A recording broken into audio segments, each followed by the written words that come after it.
గొర్రెలు means in the sense of so called Christians. నా మొట్టమొదటి ప్రశ్న అదే అవుతుంది, క్రీస్తు అనేవాడు పుట్టాడా? పుడితే ఆధారం చూపి.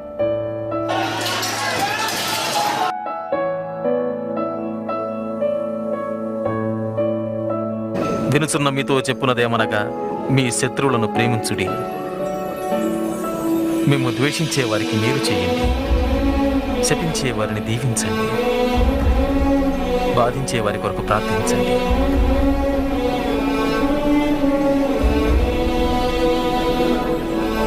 ఎవరైనా ఒక చెంప మీద కొడితే